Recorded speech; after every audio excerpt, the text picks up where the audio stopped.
Salve galerinha, eu sou o professor Wagner e neste vídeo vou falar sobre o princípio da gravitação universal. O objetivo principal deste vídeo será resolver alguns exercícios sobre essa temática, mas antes vamos retomar alguns dos conceitos fundamentais. O princípio da gravitação fala sobre a força gravitacional, que é a força que um astro exerce sobre um objeto que esteja localizado próximo de si. A expressão para a força gravitacional é dada por G mzão mzinho por r ao quadrado, onde mzão é a massa do astro e mzinho é a massa do objeto localizado próximo a este astro. Força gravitacional, Fzão. G é uma constante, que normalmente vai ser dada nos exercícios, dada por este valor. Mzão, massa do planeta ou estrela, mzinho, massa do objeto, e R é a distância em metro. Embora eu esteja colocando aqui que seja a massa do planeta, mzinho, massa do objeto, quaisquer dois objetos que possuam massa apresentarão uma força gravitacional entre si, só que se eles não possuírem valores grandes de massa, a força será praticamente desprezível. Quando nós calculamos a força gravitacional para um objeto que esteja a uma altura h em relação à superfície do planeta, a expressão fica da seguinte forma: Gmm r mais h ao quadrado, porque a distância que aqui aparece é em relação ao centro de massa do planeta, que para objetos esféricos fica localizado justamente no centro da esfera. Existe uma relação de simetria. É fácil de notar que se o objeto estiver posicionado sobre a superfície do planeta, a distância que aparecerá neste termo será apenas Rzão, Gmm r ao quadrado, onde R é o raio da estrela, do planeta, do objeto esférico que estamos estudando. No estudo deste tópico é bastante relevante que saibamos alguns dos conceitos de movimento circular. Se um objeto está em movimento circular, é necessário que haja uma força resultante, e essa força resultante é dada por mv ao quadrado sobre r. Força resultante é massa vezes aceleração, e no caso de um movimento circular, essa aceleração é a aceleração centrípeta, que é v ao quadrado dividido por r. Para um movimento circular uniforme, a velocidade é dada por 2πr sobre o período, 2πr dividido pelo tempo que o objeto leva para dar uma volta completa. A relação entre velocidade tangencial e a velocidade angular é v igual a ômega vezes r. Já temos uma aula sobre este assunto no nosso canal, deixarei o link na descrição. Vamos aos exercícios. Exercício da VUNESP: depois de anos de interrupção, ocorreu neste ano de 2005 a retomada de lançamento do ônibus espacial pela NASA, desta vez com sucesso. Nas imagens divulgadas do dia a dia no ônibus espacial girando ao redor da Terra, pudemos ver os astronautas realizando suas atividades, tanto fora da nave como no seu interior. Considere que as órbitas da nave e dos astronautas sejam circulares e analise as seguintes afirmações. 1. Não há trabalho realizado pela força gravitacional para manter um astronauta em órbita ao redor da Terra. Vamos analisar essa afirmação. Para que haja trabalho, a força deve ser no sentido do deslocamento. É fácil de notar que esta força é perpendicular. A força gravitacional não realiza trabalho. Também poderíamos escrever que trabalho é força vezes o deslocamento vezes o cosseno do ângulo. Como esta força é perpendicular, o cosseno de 90 é zero. Então a primeira afirmação é verdadeira, porque realmente não há trabalho realizado. Tem 2. A aceleração de um astronauta girando ao redor da Terra deve-se exclusivamente à ação da força gravitacional. Também é verdade. Se a força gravitacional é a única que atua neste sistema, força resultante massa vezes aceleração é a única força que causa aceleração neste sistema. E tem 3. A velocidade vetorial do astronauta ao redor da Terra é constante. O módulo desta velocidade é constante. Se pudéssemos colocar um velocímetro neste ônibus espacial, certamente ele mediria o mesmo valor para a velocidade.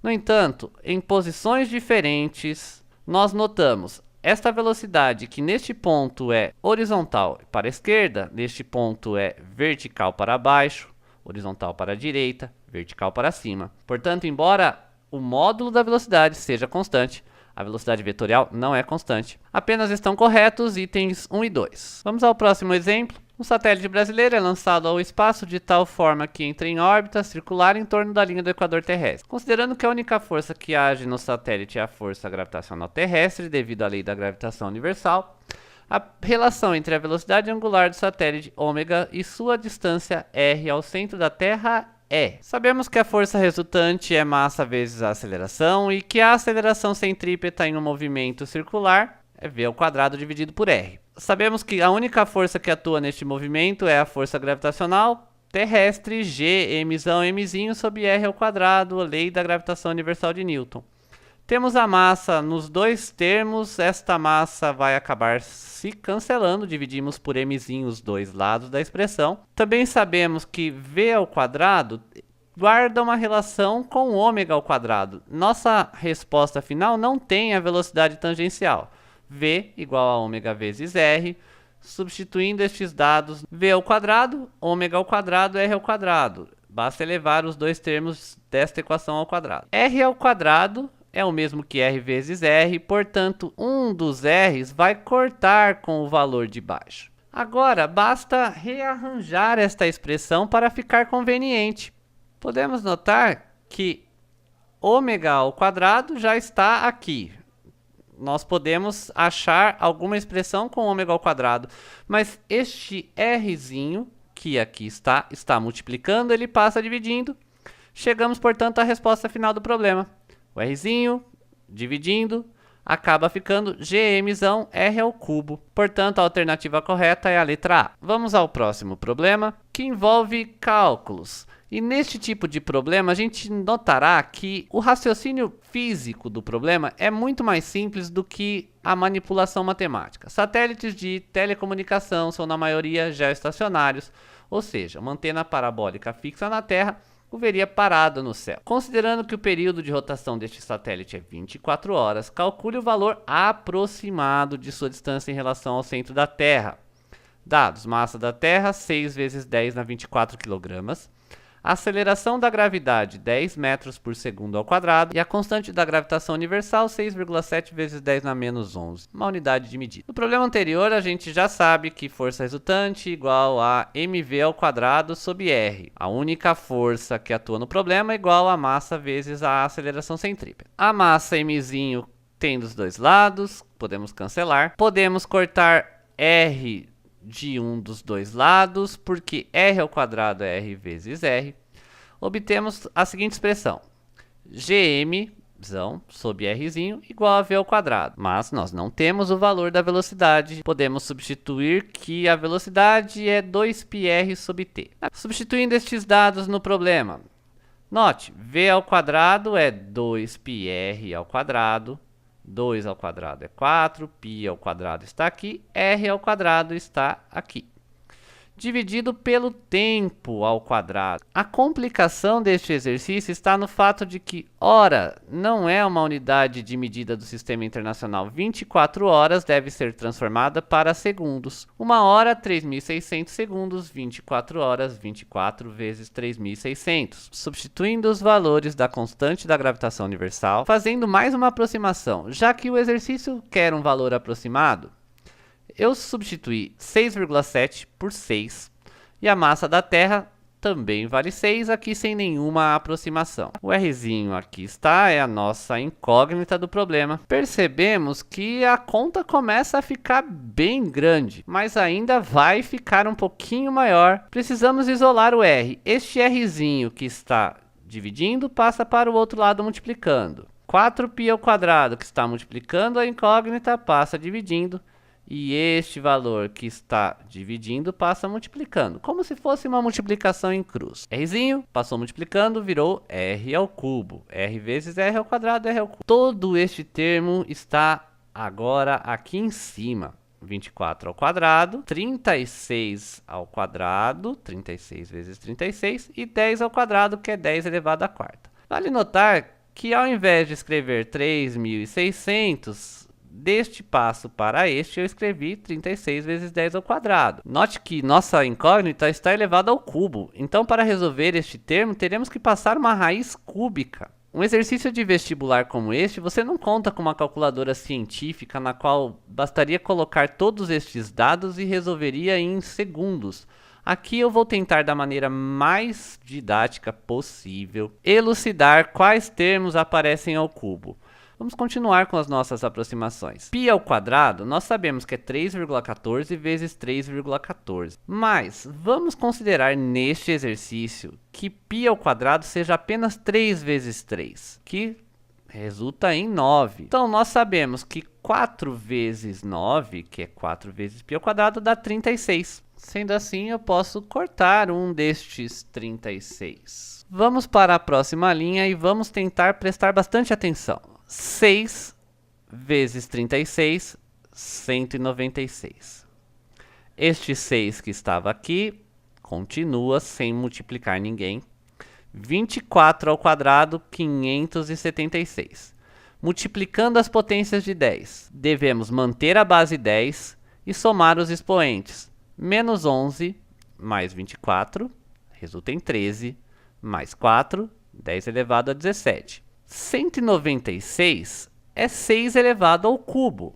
É um excelente número. 10 elevado a 17 ainda não está adequado. E 6 vezes 576 é 3.450, aproximadamente. Na verdade, 3.456, mas estamos calculando um valor aproximado. Note que 10 elevado a 17 não tem nenhuma relação com o valor elevado à terceira do raio, mas podemos escrever 10 elevado a 18 se deixarmos o 345. A expressão começa a ficar muito melhor, pois 6 ao cubo, 345 vezes 10 elevado a 18, está mais próximo de uma raiz cúbica. Nós podemos escrever que 10 elevado a 18 é a mesma coisa que 10 elevado a sexta elevado ao cubo. Mas e o 345? Como poderíamos encontrar um valor ao cubo? 4 ao cubo sabemos que é 64, 5 ao cubo até é fácil ainda, 125. 6 ao cubo nós sabemos que é 196, pois utilizamos nesse exercício. 7 ao cubo, 7 vezes 7, 49, vezes 7, 343, que é aproximadamente o valor que nós temos neste exercício. Toda a manipulação feita neste exercício foi para tentar chegar num resultado aproximado sem o uso da calculadora, que não era permitido, provavelmente, neste vestibular da Federal de Juiz de Fora. Escrevendo a expressão 7 ao cubo, que é 345, 6 ao cubo e 10 elevado a 18, que aqui está. Podemos cortar todos os expoentes ao cubo. 7 vezes 6 é 42, vezes 10 elevado a sexta. Resposta: 42 milhões de metros ou 42 mil quilômetros. Alternativa C. Vamos para o próximo exercício. Em 21 de junho de 2004, a nave espacial Spaceship One realizou um fato memorável. Foi o primeiro veículo espacial concebido pela iniciativa privada a entrar em órbita em torno da Terra, em uma altura pouco superior a 100 km. Durante o intervalo de tempo em que a nave alcançou sua altitude máxima e com os motores praticamente desligados, seu piloto abriu um pacote de confeitos de chocolate para vê-los flutuar no interior da nave. Assinale a alternativa que apresenta corretamente a explicação da flutuação dos confeitos. A. Não há campo gravitacional fora da atmosfera da Terra. Erro bastante comum. Fora da atmosfera da Terra, há campo gravitacional da Terra ainda, desde que a distância não seja muito grande. Por exemplo, a Lua está fora da atmosfera da Terra e ela sente a atração da força gravitacional do nosso planeta. A força gravitacional da Terra é anulada pela gravidade do Sol e da Lua. A força gravitacional da Terra não é anulada por estes dois efeitos. Se fôssemos calcular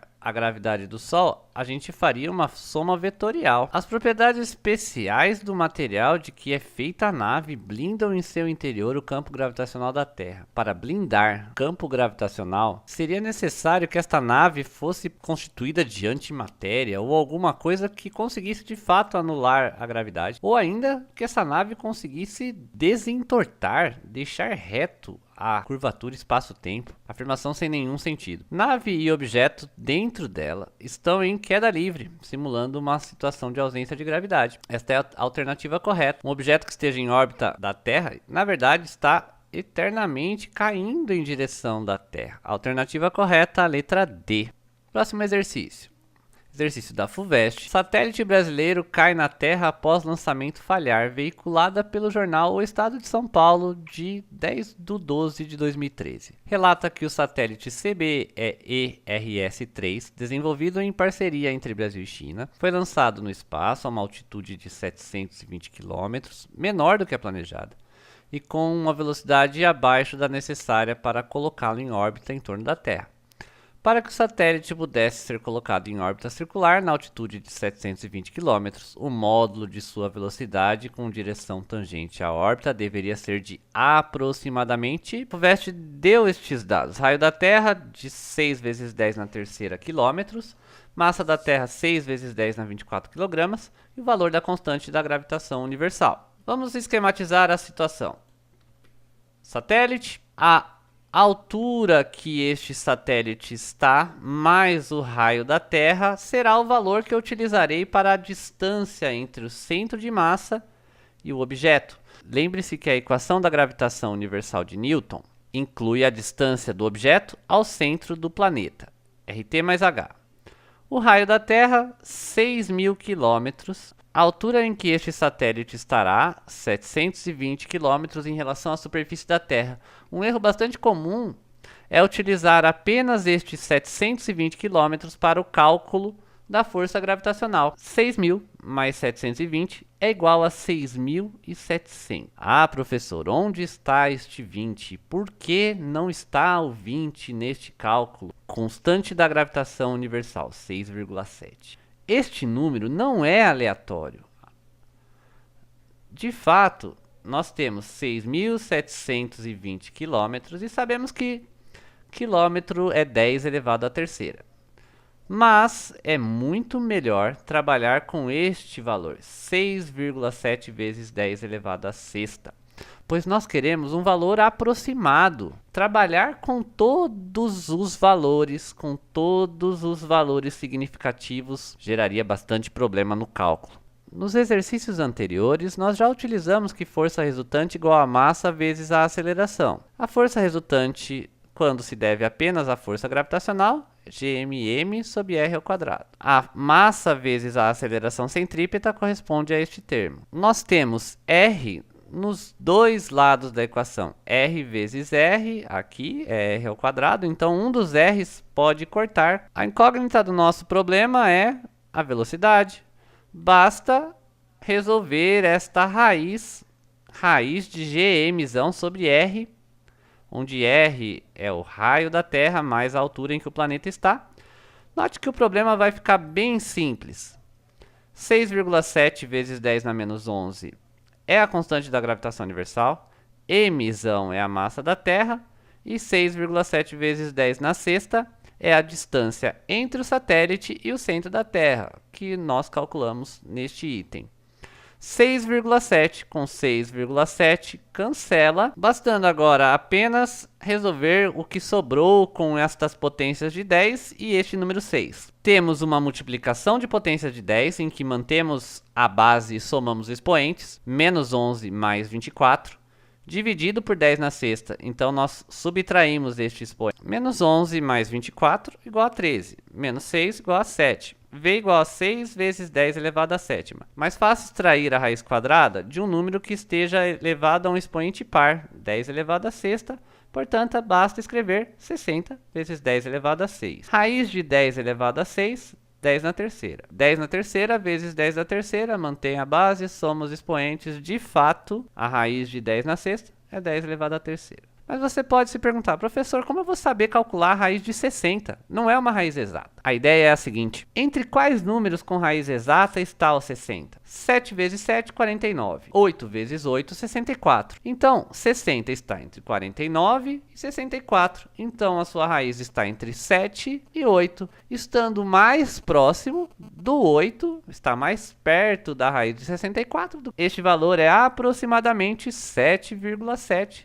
10 na terceira indica quilômetro, a alternativa correta é a letra D. Um satélite encontra-se em uma órbita circular cujo raio é 42.000 km ao redor da Terra. Sabe-se que sua velocidade é de 10.800 km por hora. O número de horas que corresponde ao período de revolução desse satélite é aproximadamente. Exercício bem simples que envolve apenas a utilização da equação V 2πr sobre t. V é a velocidade, foi dada 10.800. Na resolução deste tipo de exercício, quase sempre podemos fazer aproximações.